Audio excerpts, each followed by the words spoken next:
y de dónde viene. Muy buenos días, mi nombre es Fabiola Perales y vengo de la Comisión Federal de Mejora Regulatoria.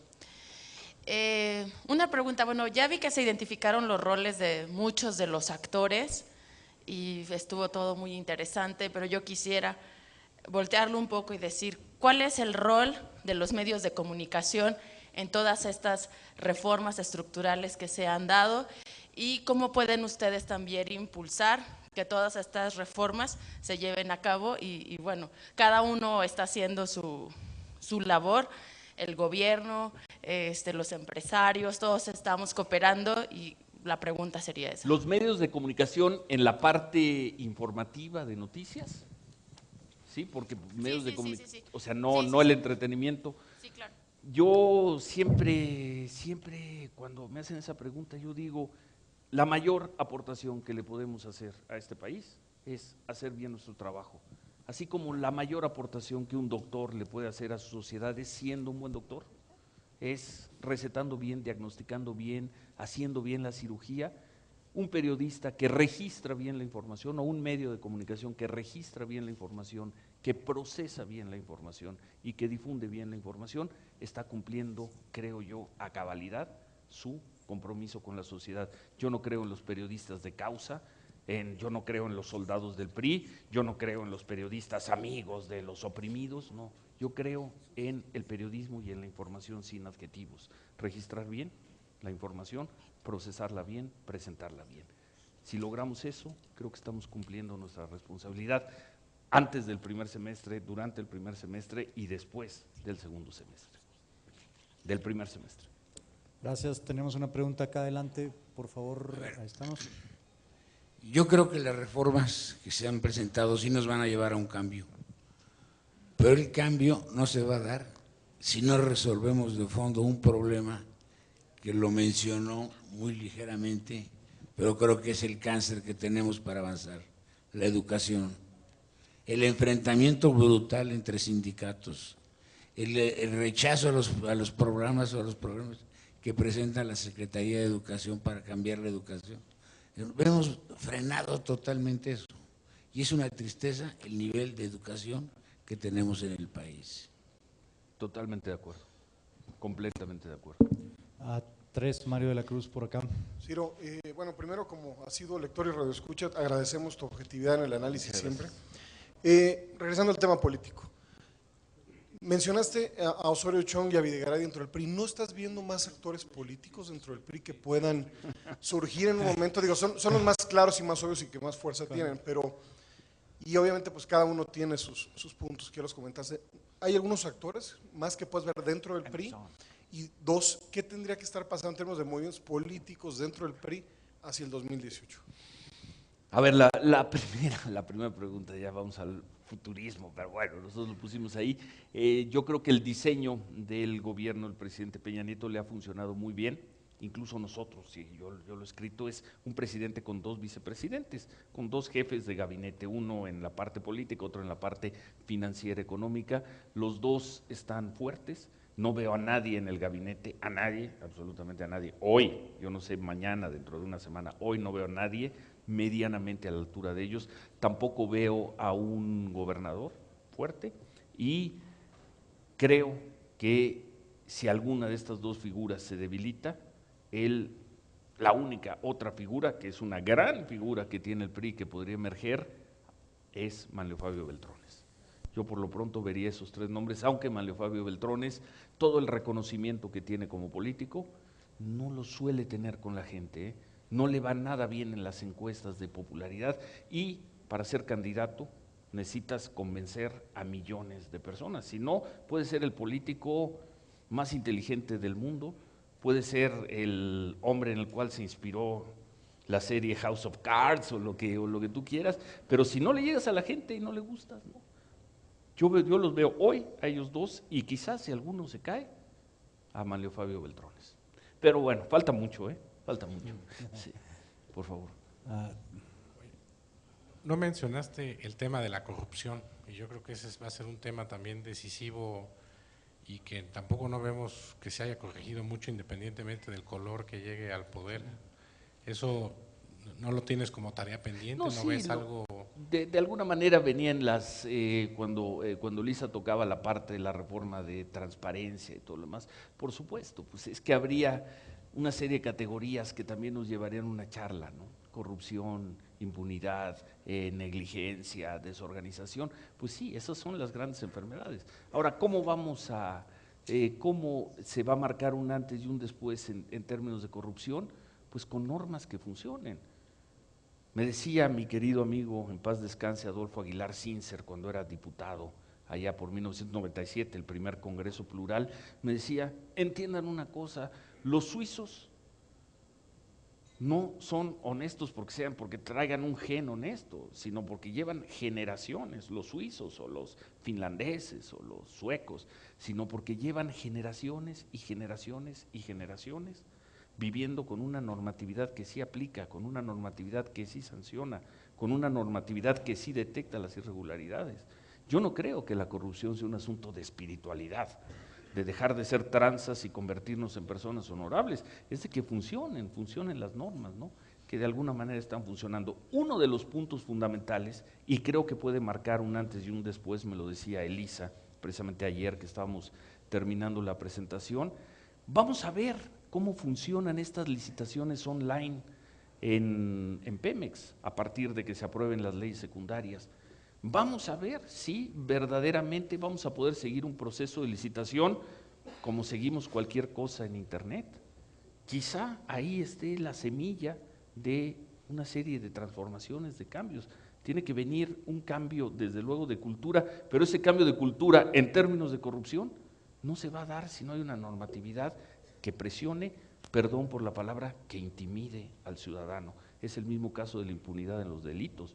Podemos tener las mejores policías del mundo, traer a las grandes armas, las grandes estrategias, pero si el porcentaje de éxito de un delincuente sigue siendo 90 por cada 100 casos, 95 por cada 100 casos, de nada nos va a servir. Para mí, corrupción es normatividad eficaz, ¿eh?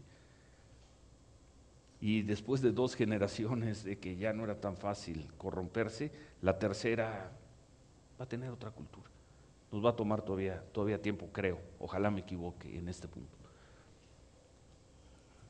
Perfecto. En aras de continuar con los tiempos y no retrasar nuestra agenda, agradecemos al maestro Ciro Gómez Leiva, muchísimas gracias. Llamo también al escenario a la periodista Elisa Alanís, por favor, y viene nuestro presidente Víctor Gutiérrez Martínez a entregarles un reconocimiento a ambos. Muchas gracias. Muchas gracias.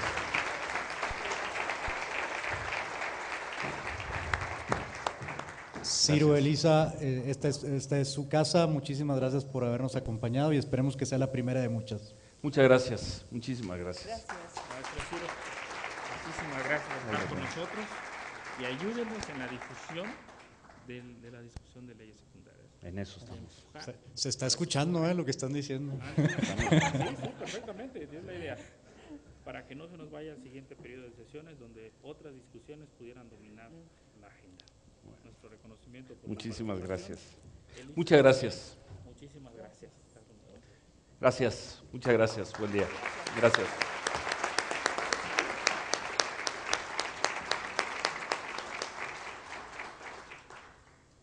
Gracias.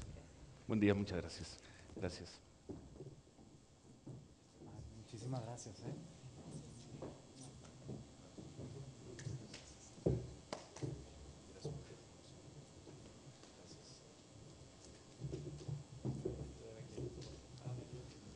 Nuestra próxima conferencia es del doctor Henrik Christensen. Él es KUKA Chair of Robotics, es director ejecutivo por el Instituto de Robótica y de Máquinas Inteligentes, es profesor distinguido del área de cómputo interactivo en Georgia Tech y es asesor del presidente de Estados Unidos, Barack Obama, en cuestiones de automatización y robótica. Esta conferencia es en inglés, por lo que quien requiera de traducción simultánea, les recordamos que que los equipos están acá atrás, por allá atrás. Y sin más, le damos la bienvenida al doctor Henrik Christensen. Están tomándose una selfie por acá, pero damos la bienvenida, por favor, al doctor Henrik Christensen.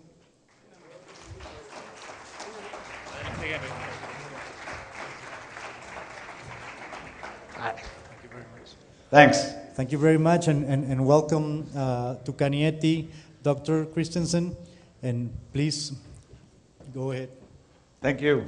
And thank you for inviting me to talk here about a topic that I'm very passionate about, sort of where's innovation going, what are some of our future opportunities, and really sort of what's the landscape. And I'll try and relate it a little bit to what's going on in here in Mexico. So we'll see if we can get the first slide, if we're lucky. There we go. So I want to talk a little bit about sort of what's happening with the future. What are some of the future predictions? What are some of the current trends that we are seeing that's going on? There's been a number of interesting opportunities out there. So here are some of these forecast models. And right now we're thinking about where's technology going 5, 10, 15 years out. And some of the things we're seeing is clearly that the mobile internet is going to see tremendous growth over the next. We're also going to see that a lot of manual work is going to get automated. If you think about it, 10 years ago, most bank work, as an example, was manual. Today, you go to an ATM. I don't think I've been to a bank the last year. You know, why would I go to a bank? So there's a lot of these things that are really changing, and it's changing how we do things. It's also changing how we use IT. The Internet of Things is going to be a big deal. We're talking about cloud technology. We're talking about how connected we are today. So many of you probably don't think about how many CPUs you're wearing every day. But as I did my count this morning just to figure out, and it turns out that I'm right now wearing 10 different computers. So just to give you an example of how incredibly connected we already are, we're seeing enormous progress in using advanced robotics as a way of leveling the playing field for doing interesting things. We're seeing autonomous vehicles. I'll talk more about those. Energy storage, 3D printing, advanced materials are all things where you're going to see tremendous progress in already now, and it will get even more accelerated going forward. One of the reasons why I'm probably here is that I was involved. So I've been in the US for 7 years. When I came to the US, I felt it was time to sort of come up with a national strategy for what are we doing in the automation domain, what are we doing in the robotics domain. So if you think about it, the roadmap here is basically saying, how can we bring home jobs? How can we increase quality of life for an aging population? And how can we secure people that are first responders from earthquakes, from nuclear disasters like you saw in Fukushima? If we can solve those 3 problems, we can do something that's very interesting. So I've worked with the US government to try and figure out how can we actually come up with a strategy for that. But before I do that, I want to talk a little bit about, typically people are very poor at making predictions. We are notoriously bad at this. This was one of the first computers built by IBM. At the time, the CEO of IBM, T.J. Watson, said, we think the world market for computers is 5. He was a little bit off. If you think about it, so he was really saying, no, there's no need for this. The CEO for Digital Equipment Corporation, when the first personal computers came out, said that nobody would ever want to have one of those in their home. He was a little bit off, if you think about it, So he was, it runs an Excel spreadsheet, that's it, so you can do computations. Why would we need this? We've clearly gone much further. Today we use computers everywhere. So it's really changed. The same thing, with a computer. Bill Gates predicted that nobody would ever need more than 640 kilobytes of memory in a computer. I have more in my watch, so it's a little bit ridiculous how bad we've been at this. The same thing sort of goes if you look at telecom. When the first telephone came out, Western Union, the big telegraph company, in the US came up with it and said, there is really no compelling reason why anybody would want to communicate by telephones. They were still thinking of the telegraph and, what if we could just use Morse code? I think we've sort of changed them. When the first cell phones came out, people said, well, this is really just for high-end business executives. The world market is probably 10,000 phones. Today we have 1.5 billion cell phones in use. So we've been pretty bad at this. So it's really sort of accelerated way beyond what we thought about. Now we have all sorts of tablets and whatnot technology. So it's important to think about that we're often being very conservative because we have a hard time seeing where's the true market for these technologies when they're coming out. So to me, some of the big trends so I'll talk a little bit about what are some of the big trends out there. I'll talk about how we're really changing the demographics and how that's going to impact you. Talk about ICT and automation, and talk a little bit about what are some of the interesting opportunities that we're seeing out there. To me, some of the mega trends, and I'll talk about trends and disruptors. So mega trends are something, whether you like it or not, this is going to happen. So you can either get on the train or you can be left behind. There are other things where you will get to sort of a roadway and you have to decide which one of these do I really want to be on.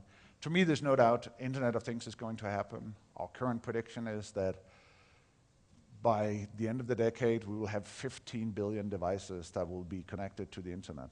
Just to give you a reference, today we have about 1.5 billion cell phones. So it's 10 times more than all the cell phone.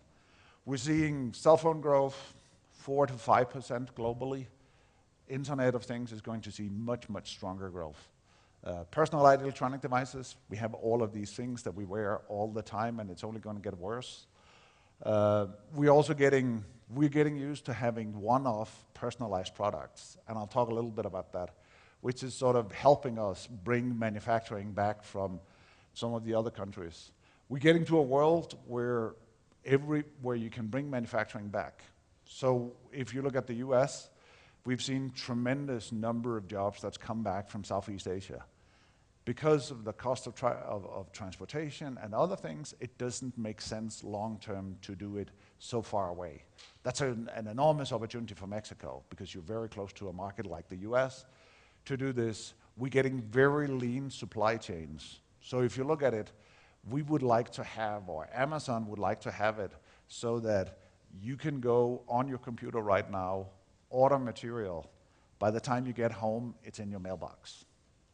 If you saw it yesterday, Amazon introduced a new phone yesterday, the Fire. You can take a picture of anything, it will figure out how to get it to you. You no longer have to go to the web. So I can say, oh, that's a nice water can. I can basically go and take a picture of it, and by the time I get back to Atlanta, it will be in my inbox. So they've automated this to the degree where you don't even have to search for it anymore. So I can go and watch some women's jewelry and say, that's really beautiful, I want to give this to my wife, and I can take a picture of it and she would get it. And my bank account would be sorry, but that's sort of another discussion. So we're really seeing this. And then finally, I want to talk a little bit about education. Education is going through a revolution right now, whether you know it or not, and that's going to have a huge impact on what we do. So let me start by talking about the economic impact. So you all know that 2009, we went through an economic downturn sort of worldwide. And in the US, so if we go, it's hard to see, but here we sort of went through a very big sort of downturn. But if you look at the blue line, we actually have completely recovered from this. We completely recovered, we're beyond this, the economic growth is bigger than it ever was before. However, the number of jobs is not the same. This was a chance to sort of go back and look at, should we do things the way we did them before? Or should we be smarter about how we can do it? So it was a way of figuring out if we're smarter about how we do manufacturing, if we're smart about how we do processes, we can compete with China, we can compete with other places. And by doing this, we can bring manufacturing much closer to our shores. So that's a very important thing to look at. Using automation, you can really sort of level the playing field. So the salary gap is really narrowing. The good news in this graph is that if you look at where Mexico is, it's up here at the top. You are sort of one of the cheapest countries where we can do manufacturing. Whereas if you look at the United States, we saw it down here, and if you look at Europe, it's much worse. So it's much harder for these countries to be able to compete when their salary is basically 5 times what yours is in terms of doing units and manufacturing. That's why we're seeing so much interest in moving more and more supplies. So we're seeing supplies going back from Southeastern Asia, but it's going to Mexico rather than going to the US. You're close to the home market. At the same time, you have an enormous economic opportunity. One of the big challenges, and one of the other reasons which you see here, is that salaries in China has increased by 300% over the last decade. It's now $3 an hour to manufacture in China. That's really expensive to before. So as this continues to go up, the cost of doing manufacturing in China no longer motivates to go there. You're seeing that one of the fastest growing markets right now for using automation is in China, because they're worried about otherwise all of their manufacturing will go away. So that's a really big deal. That's a big advantage. If you look at sort of Mexico in comparison, good news and bad news, you haven't really had raises over the last 10 years in comparison. But that's really implied that your competitive edge has increased by 300% in comparison to what it was a decade ago. So that's a huge enabler for doing this. Germany has gone up, Canada has gone up, but US and Mexico has basically stayed level. And that implies that we can bring home manufacturing, we can bring home services that before was moved to Southeastern Asia. So that's a big deal. The other thing that we're seeing is that we're seeing significant aging. There's good news here and there's bad news here. The good news is that Japan is much worse off than we are. The bad news is that's actually not much help. So if you look at it within the next within about 20 years, half of the Japanese population will be above 65.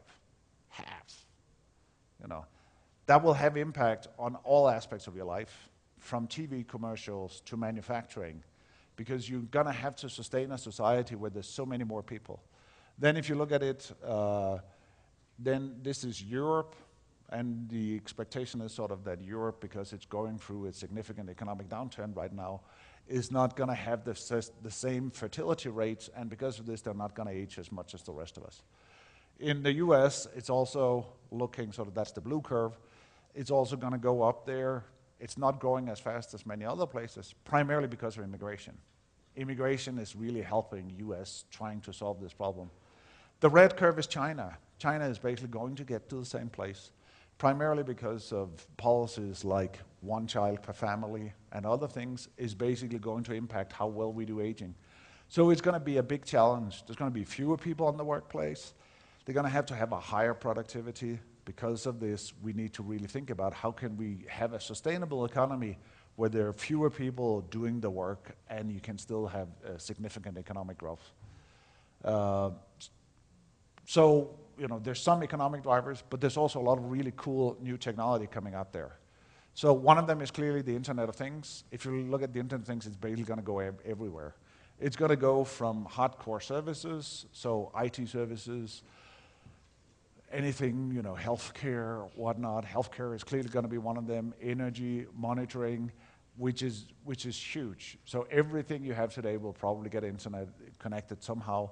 It'll allow us to do inventory tracking. It'll allow us to track where our cars are in a much higher degree than where they are today. So there's lots of things we can do where we can really optimize the process. This is really in combination with that there are two things that we're thinking about.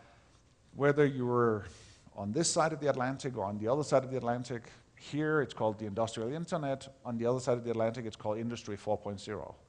Same thing. The idea is really, can I build a factory where I can do monitoring all the way from individual machines to facilities, to factories, to complete networks, and do optimization. We're getting very good at this already today, of being able to optimize this, where you can do this. The estimate from General Electric is that when we do this, we can save $18 trillion a year.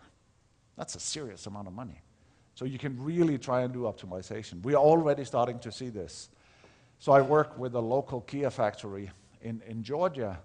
They have basically a system where they can monitor how they do in comparison to Kia factories anywhere else in the world.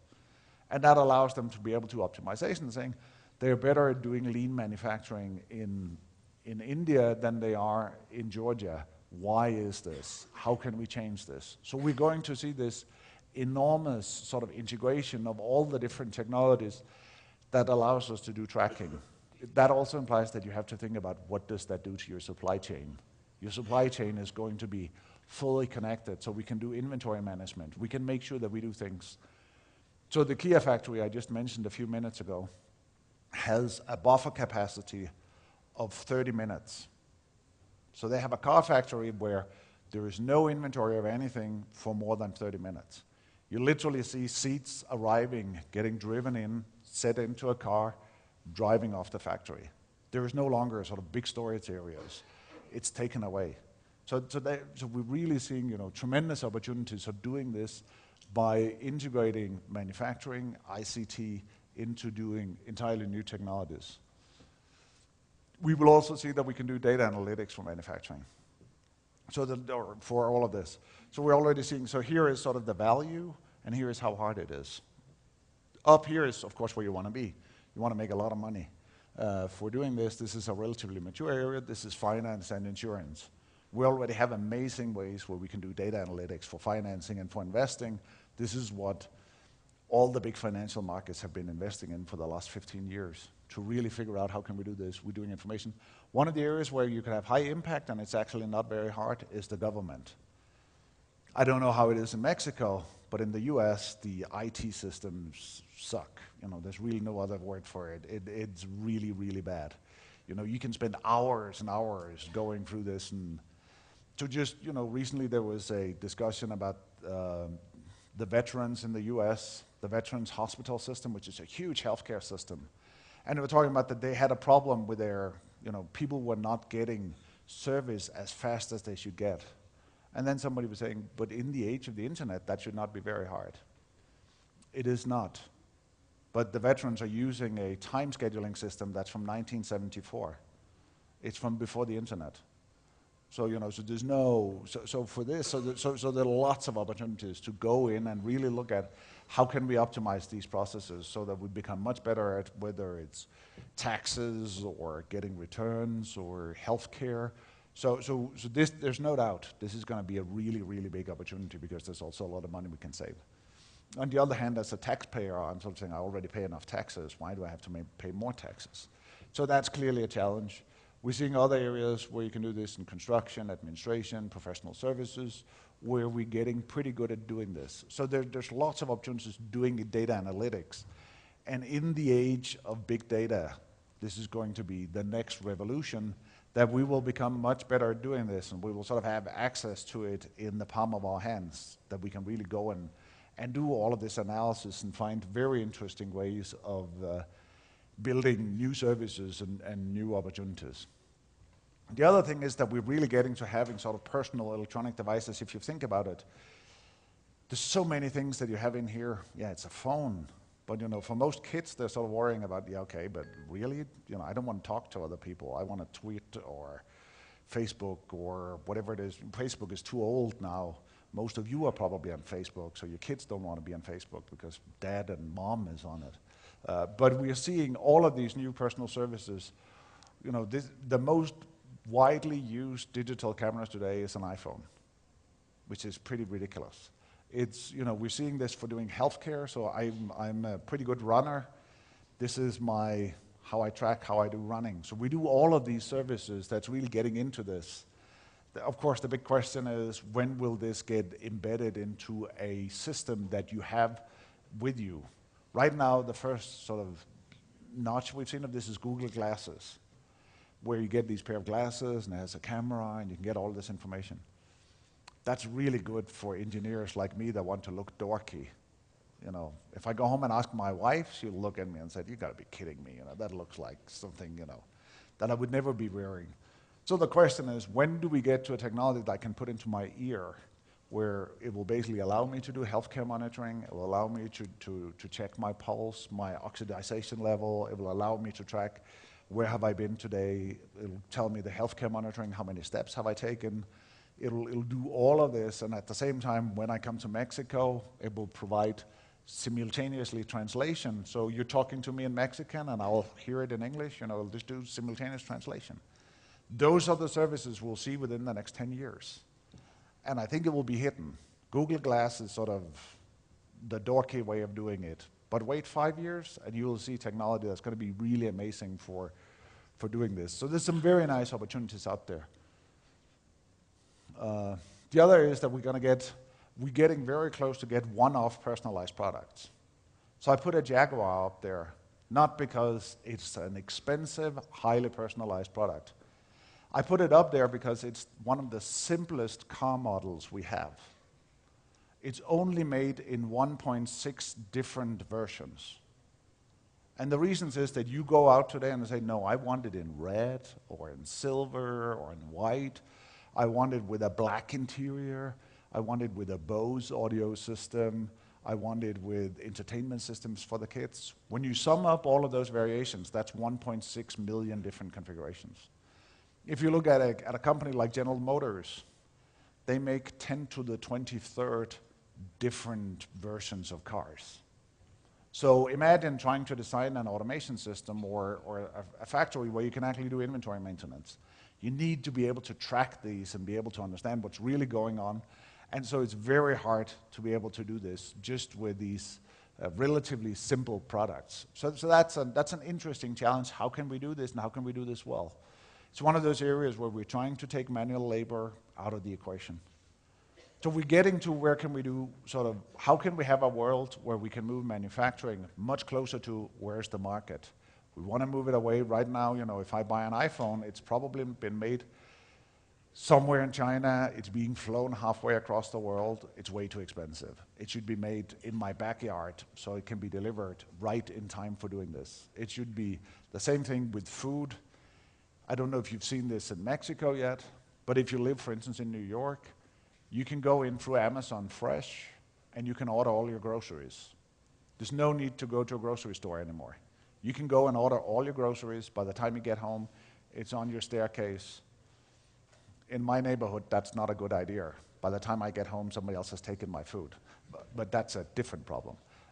But you can see we're getting to where you can do this. The same thing we're seeing in the Silicon Valley, where Google has something called Google Shopping Express. You can order something, they will go to any store, pick it up, bring it back to you, and you'll have it so you don't even have to go to a store anymore. If you were a family and you have to go and pick up your kids, take them to a grocery store, now you have to manage your kids while you're trying to do grocery, it's very stressful. Having taken that away so you can spend more time doing fun stuff is a big deal. So we're going to see a big evolution in how we can do this. So, but the good news is we're seeing jobs coming back. So we had Lenovo build a new factory in North Carolina within the last 6 months. If you looked at it, Apple just started a factory in Austin, Houston, or in Austin, where they're actually building this. So it's a relatively expensive economy, but you can actually do this, and you can do this really well. So before, it was not about how can we get cheap manufacturing. The cost of manufacturing is basically getting leveled. So you can do manufacturing anywhere in the world at a reasonable rate and get very good technologies to do this. So that's very interesting. You might also have seen that we're sort of getting to very new applications, so as, for instance, automotive. So Tesla has built this really sexy electrical car. Finally, I'm a Porsche driver, so for me to buy a Prius, I would sort of, it's not a sexy car. This is a sexy car. And now I can get these, and they chose to build a factory like this in California that has some of the highest salaries at least in the US, or certainly in the Americas. But they did it by basically being able to use a high degree of automation. So here, they basically went in, did a very, very high degree of automation, highly customized, that allowed them to be able to do manufacturing anywhere, even in the most expensive economy, being competitive. Right now, the waiting list for a Tesla is something like 6 months. And they're coming out with a new model soon. So we're really seeing this technology coming out there, creating really interesting opportunities for doing this. So We're getting to see autonomous cars. There are already 4 states in the US that allows you to drive autonomous cars. You don't have to be the driver anymore. So it's California, Nevada, Florida, and I think it's Maine. And the idea is really that you can get in there. They're getting to be very safe. The prediction is that before the end of the decade, all the big providers, BMW, Mercedes, Toyota, Nissan, all of them will have autonomous cars that will be launched on the market. My prediction is that kids born today will never have to drive a car, even in Mexico City traffic, you know. So, you know, you can do this. So it's pretty amazing that you can do that. So you don't have to waste time. You know, some people sit in traffic for an hour to go to and from work. Great. Now you can read your iPad or the newspaper or do all sorts of other things while you're getting transported from A to B. There is no doubt this is going to happen within this decade. And it's going to completely revolutionize the world. It's going to revolutionize how you get to and from work. But it will also revolutionize how we do supply chain. It will revolutionize how, you know, all sorts of transportation. And of course, I hope with the autonomous cars, we will also get a little bit more regulated traffic. Right now, I feel Mexico City traffic is, I'm more willing to drive for it than you are, and that's how you get there. And that's sort of similar to Atlanta traffic. And I think it would be good if we could actually get to where you have a much higher sort of flow. With the Internet of Things, we can tell you ahead of time there's going to be a traffic accident. Can I go around this? What can I do to come up with really interesting opportunities? So we will see this soon, and it will not be that expensive. We're looking at sort of, it'll start coming out at the medium scale. It's not going to be high-end cars. It's going to be medium-range cars. And then eventually we will get to all sorts of other opportunities. But it's a very interesting opportunity. Of course, there's still some legal battles to be fought about. If I have an accident, are you responsible? But for, you know, I'm looking at it, I have parents that are in the 80s. They have, one of them has diabetes. For them to be able to continue to drive, even though you're losing your eyesight, you're losing all sorts of other things, to be able to go through this and have a very high degree of quality of life is a very big deal. So it's important to be able to do this. The other thing that we're seeing is that as I mentioned before, Amazon is trying to move the supply chain as close as possible to you. So my first question is, what's wrong with this warehouse? Well, the first thing is that there are no people there. The second problem with this warehouse is that half of the space is empty. You know, that might not be a big, I suspect that's a big deal if you're in Mexico City and you're trying to buy real estate. Real estate is really expensive. If you're in New York, if you're in Boston, if you're in Silicon Valley, this is really expensive. Using automation, we can double the packing efficiency in here, and we can basically make it much cheaper. We can bring the warehouses to every neighborhood, so that when you press the button on Amazon or Google or whatever your e-commerce is, you will get deliveries by the end of the day, and it will not be more expensive. So that's a big deal that we can get out there. That's one of the reasons why, if you look at Google, Google is trying to get into e-commerce because there's a big benefit there. And then some of you might ask the question saying, why would Google want to get into e-commerce? It's very simple. Right now they're losing 10% of their revenue to Amazon. If you have to go and do product research, you're probably going straight to Amazon and doing all your product research. Because of this, the advertising revenue is going to Amazon and not to Google. It's about 10% of their revenue. If you lose 10% of your revenue, you start doing things. So that's why they're getting into this. They want to do e-commerce. They want you to use Play, just like Amazon is using now Fire and all of these technologies. So you'll see a big fight come out in the e-commerce space. The other thing you will see is that e-commerce is sort of one of the fastest growing areas right now. Manufacturing is growing single-digit percentages every year. E-commerce is growing 40%. If you're going to make a bet, you're going to make it on an area where you can see 40% growth over the time. So e-commerce is clearly an area where you can make a lot of money with very modest investments. Coming out of this is, of course, also very interesting things. Because we can get driverless trucks, That implies that I now no longer have to have a driver in the truck. I can drive this around. There's still going to be a driver, a person in the back of the truck that'll deliver it, but I don't have to pay him to have a driver's license. So I can get them at minimum wage or lower than that. We're starting to see, so it'll get fully automated. We'll start to see coast-to-coast air freight. So we'll see, 10 years from now, when I'm coming back here to do some interesting collaboration with some of the people at the Yucatan, then I'm probably going to be in a pilotless airplane. It's not going to be a guy at the front of the airplane. It's a little bit scary. But there's no doubt that that will really help us with the supply chain. So just to give you sort of an example of where we are, when the US was in Iraq and Afghanistan, we had about 15,000 autonomously flying vehicles deployed. People operating these were sitting somewhere in the desert in Nevada operating them.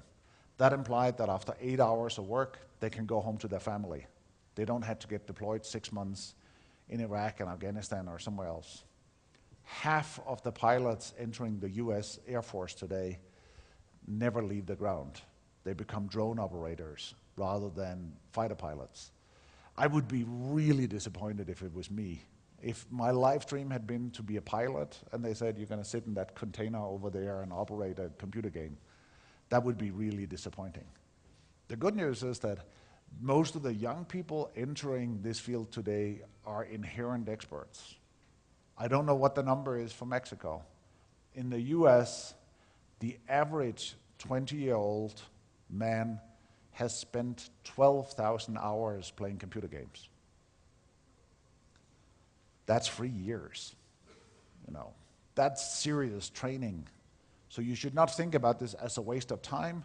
You should think about this as they've trained to be operators. Now we just need to design our ICT, our automation, our drones, so it looks like a computer game. They're instant experts. Whereas me, if you give me a gamepad, I'll be looking at it and I'll be, what's the green button for? I wouldn't know what to do with it. But for the kids, they'll say, give it to me. And they're instant experts. So I would say, one of the challenges we have today is that most manufacturing systems are designed by 50-year-old men that have never played computer games. They're not the users. We need to think about who is in the driver's seat when we sell a piece of technology. So, these kids are incredibly good at using this technology. We need to leverage this so that we can build really smart technology. So expect these to arrive fairly soon. It's not a technological limitation anymore, it's a legal limitation.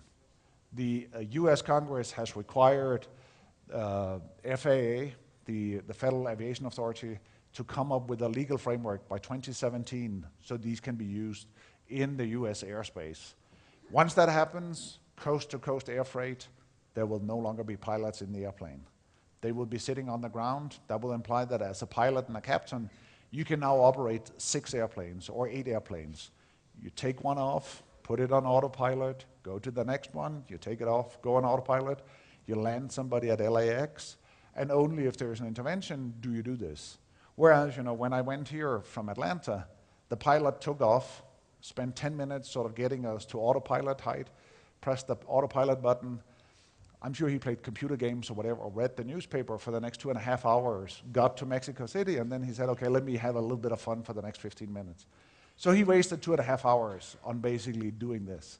We can optimize this and be much more efficient by using much better technology than we have today. So some of the key drivers to be able to do this is, of course, to figure out how can we combine ICT and automation. We went out and did an analysis of the big companies, what's happening in automotive, what's happening in aerospace. Aerospace is booming right now. So let's assume that I made a home run and I decided with my home run I wanted to buy a Boeing 737 aircraft. That would be nice. The problem is that right now the order books are full for the next 7 years at Boeing. So I can buy my aircraft today, I can take delivery 2021.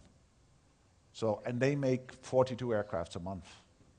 So Boeing would like to get to 72 aircrafts a month. So you can reduce it down. 72 aircrafts a month at 100 million, that would imply that you make 7 billion a month. Trust me, they're smiling all the way to the bank. So there's really interesting opportunities in doing aerospace. We're seeing huge growth in Asia for this. The automotive sector, the big areas are still in South America, it's in China, it's in Southeastern Asia. There are lots of opportunities. And we're seeing that we're using this, but it has to be lower costs, it has to be higher speed. Then there is, how can you have small and medium-sized companies? It's very important to think about how can we empower small and medium-sized companies. 94% of all small and medium-sized all companies in the US are small and medium-sized. And we need to figure out how can they represent 60% of all export in the US. So it's a very important factor to look at how can we empower these small companies to be much more agile than they are today. It's the mom and pop shops that are really going to see sort of major growth. So we basically came up with what are the economic drivers, what's hard, and what should we invest in to solve hard problems so that these people can make money. So really building sort of an ecosystem where you understand if whenever we do something, we should think about does it show up on the bottom line. If it doesn't show up on the bottom line, you're wasting my time. It's very important, even as a university professor, I am a steward of the taxpayers' money. So if I am not giving you return of money on my investment, I'm wasting your time, I'm wasting your money. So it's very important for us to really understand how do we build these ecosystems where universities, transition, and companies can work together on building interesting technologies. One of the areas where we're seeing is that, how can we use robots? So if you look at this curve, you probably can't read it at the back of the room, which is fine. What you can see is that companies like Japan and Germany have an enormous use of automation technology. They're very highly automated. If you look at it, on the other hand, Mexico is over here. You have less automation than China. Just to give you a reference, that we're seeing more automation in China, and right now the fastest growing market for automation in the world is China. It's not Mexico, it's China. They're growing 40% a year. And trust me, I'm going to go to the bank and be very happy I invested in the Chinese companies because that's where we see some very interesting growth. China is still low on this, but we're seeing. So there are tremendous opportunities. And the reason why China is investing is that they're investing because if they don't, the jobs will go elsewhere. It's very simple, China is right now pressurized on, if they don't have a higher degree of efficiency in their manufacturing, it's going to go elsewhere and it's very hard to bring it back. So to give you an example, in Atlanta, where I'm from, we used to have a very strong textile industry. And then the sewing industry went to Eastern Europe. And then from Eastern Europe, it basically sort of moved to China. Eventually it went to China. Because it went to China with sewing T-shirts and all of that, for the garment, all of the textile of actually the weavers and all of that now went to China as well. Now we have automated machines. We can do all the sewing in Atlanta, but all the fabric is made in China, so it doesn't make sense to move it back. So if you break the supply chain, you could have things go that will never come back. So it's very important to think about how can we do this. We're seeing enormous opportunities on doing robotics and automation from across the world. We're seeing interesting sort of robot systems. This is a robot from an American company called Baxter. The robot costs $22,000. It's the cost of a Chinese worker amortized over 3 years. So if it's not computed based on how much money can I, what's the bill of materials, it's basically how fast can I do this. You can install this, it has sort of the layout that's very similar to a human. For people that have never used a computer before, can instruct this robot in 45 minutes to do a process. 45 minutes for $22,000.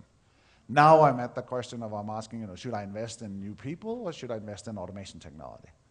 And the idea is that you will never do service on this. If it breaks, you just throw it away and you get a new one. It's almost like HP printer cartridges. You just go in, install it, and once it breaks, you throw it away and get another one. So we're seeing tremendous opportunities here to go in and automate things. Not necessarily just to replace labor. It's about getting consistent quality. It's about getting sort of consistency, and it's about making it lean. And there are still processes where you need to use people because they're smarter, we need their cognitive skills, but you should never have people do sort of dirty, dull, dangerous things where they do the same things 8 hours a day. Those jobs should just go away. So we're seeing all sorts of technology. There's a big rise right now in the automation industry to take away these very simple jobs. So we took a job away recently at the Peugeot factories where a guy was lifting heavy goods, and he was lifting 2,000 pounds an hour. Very few weightlifters lift 2,000 pounds an hour. So after a few years, he would have ruined his elbows and his shoulders, and he would be in trouble. We can take away those kinds of jobs and make it much more meaningful. And of course, we're going to see tremendous progress on using the cloud. We're going to see huge opportunities of integrating this in. Already today, when people take me out for a good dinner, I sort of sneak in a picture, and I can take a picture of the wine, and then my wine cloud expert will immediately tell me, is this a good wine? How much does it cost in the nearest grocery store? How much was it marked up? And where can I order it? So sometimes I really like the wine, and I just press the buy button, and by the time I come home, I have more good wine in my wine cellar. So we're getting to the cloud where we can do this, and there's so many opportunities to do this, which really, and I talked about before about the Amazon use of this. Another area, before I shut up, is in terms of education. So we're seeing these new opportunities for doing massive online open education. I'm sure you've heard about these MOOCs courses. That's happening. This is revolutionizing the world all over in terms of how we do education. The fact that anybody in this room can go and attend an MIT class at no cost is sort of really changing it. We're seeing these courses that are designed for doing particular skills. So as an example, we have a class on financial investment that is an open online course. We had 40,000 students registered for it. 40,000 students, Only 8,000 of them graduated. But still, 8,000, one professor and 8,000 students. Pretty good, I'm making money. So we're seeing this, and so we're seeing, as an example, at Georgia Tech, we've just started an open online master's. So you come in, you get your master's education, you'll never show up at the university. You'll do everything at home, just doing these courses. If you show up at Georgia Tech to do a master's, it'll cost you $50,000 in tuition. If you take our online degree, you can do it for $7,000. It's almost an order of magnitude less investment. Many people do this as continuing education. You take your education, you go out into industry, and you realize it would really be nice if I had a master's. Now you have kids, you have a house, you have dogs, you have all sorts of other things, but you can do it in the evening, you can do it at your pace. And you can do it at a much lower cost rather than having to go away to a foreign country, get this. So you can do it, and it's very effective. So this year we think we'll have 4,000 students graduating. No, next year we'll have 4,000 students graduating with a master's. 2 years from now, it'll be 10,000 students. After that, we don't know. But 10,000 master's students that have never shown up, and if you look at it, from the president of Georgia Tech, he's saying 10,000 students, $7,000 a piece. That's real money, So he's going to smile all the way to the bank, and at the same time, you're getting sort of new educational initiatives. This is going to be the new way of doing this. We're going to see rock star lecturers that are incredibly good at lecturing, that will give all the classroom teaching. And then, except for sort of doing the interaction in the lab, you're not going to do this. We already see this now. I teach a class in robotics. There are online classes in robotics. The students will have taken the material online before they show up for my class. So I need to be better than the online stuff, which is good. It pushes me as a teacher. But it's going to change the world in terms of, you will see many of the big institutions doing this. Last year, more than 4 million students took online courses at the master's level. That's a really big deal. The online where you don't pay for it, the chance that you actually stay in class is relatively low. Once you start paying for it, the dropout rate is much lower.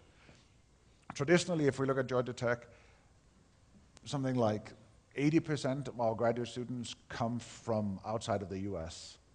They're typically below 30. We have a pretty good sort of gender diversity. If you look at the online course, the age range is from 16 years old to 84. 80% of them are from the US. and almost all of them have another job.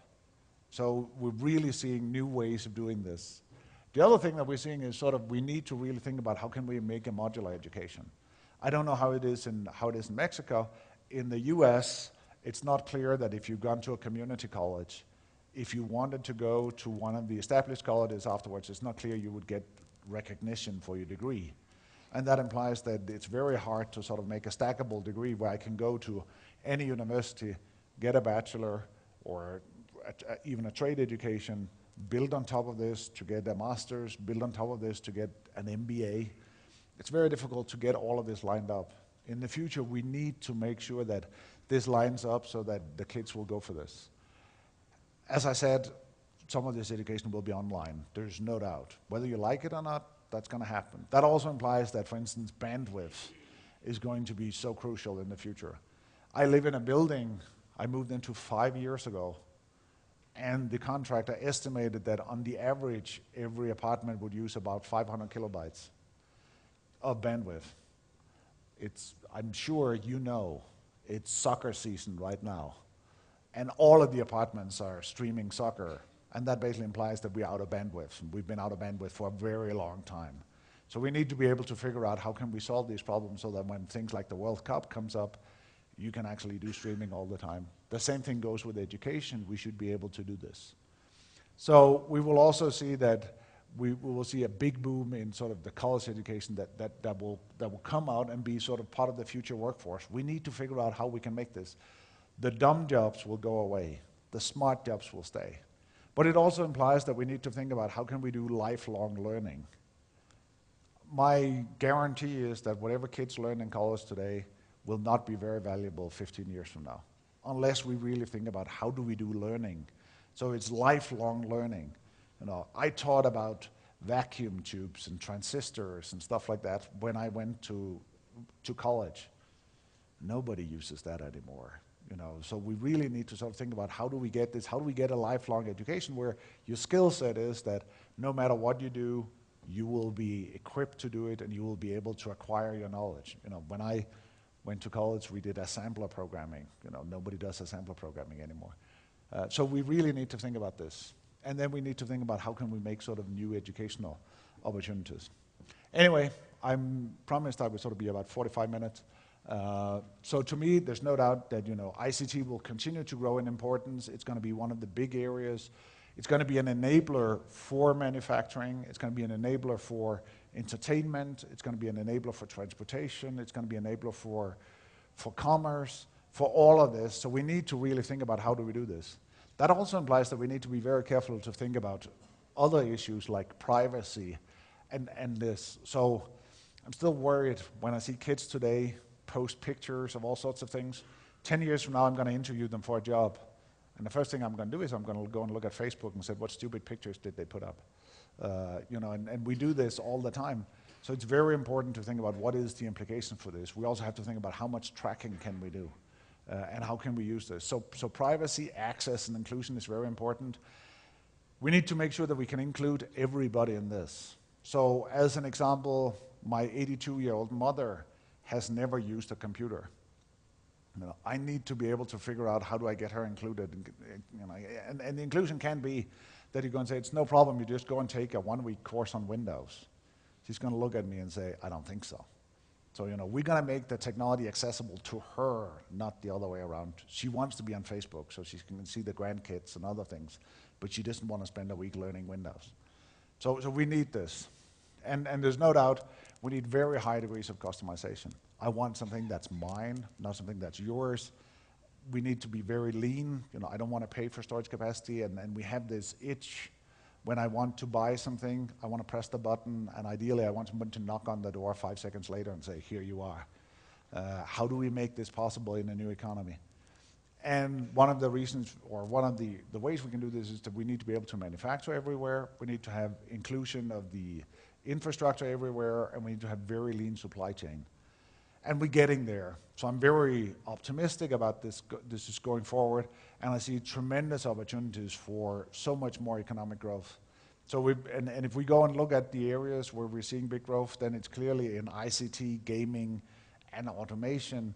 So we've sort of, there's a stock index at the NASDAQ that I'm part of, and we've seen sort of growth over the last 10 years, and it's been consistently above 18%, even 2009 when the economy was not very pretty.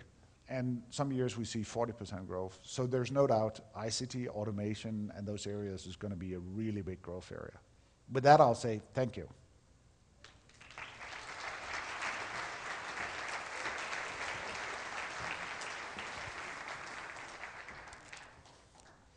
And I'm sure I'll take questions if anybody has a question.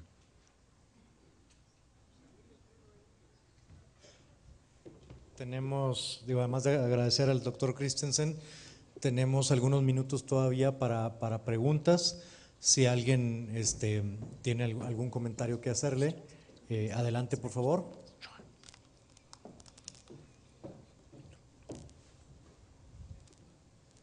Ya levantó alguien la mano. Hello, I'm Marco from Canieti, Cancun. My question is, what do you think is the future of the healthcare in how the technology is going to impact in that part of the education and the cares? So to me, there's no doubt one of the most interesting economic opportunities out there is healthcare. So because there's so many opportunities to go in and use electronic medical records, really do integration, being able to do data mining on this. We're starting now, but also to integrate this with your personal technology. So, I'm wearing one of these pedometers, and I'm actually having a blood pressure monitor, which implies that I can now feed this into the healthcare system, and I can do, my doctor can much earlier call me and say, you didn't take your blood pressure medication this morning, you really need to be on top of this. So the Internet of Things combined with other things is going to open a entirely new system. The short term is we can do much better on electronic medical records. We can do much better on using that data to do much better diagnostics than we do today. So if I had to pick one sector I would invest in today, would probably be healthcare IT. There is no doubt this is going to boom. The biggest challenge there is how do we standardize it? How do we make sure that the different systems actually interoperate? In Atlanta, there are 3 different medical record systems right now, which implies that if you go from one to the other, it's really painful. So I think we will see that we need to figure out how can we do much better systems integration. And then I think the next is how we can also use this to optimize the use of the medical system so that it gets cheaper. So as an example, the average OR room in the US is only utilized about 30%. That implies 70% of the time it's not getting used for the right thing. The average doctor is spending about 30% of his time not being in front of a patient. So there's tremendous opportunities of using this to really optimize the system and do things that we've never thought about before. And then as the Internet of Things grows out, we will see another revolution. So it's going to be a really interesting time. Okay, gracias. ¿Alguna otra pregunta, por favor?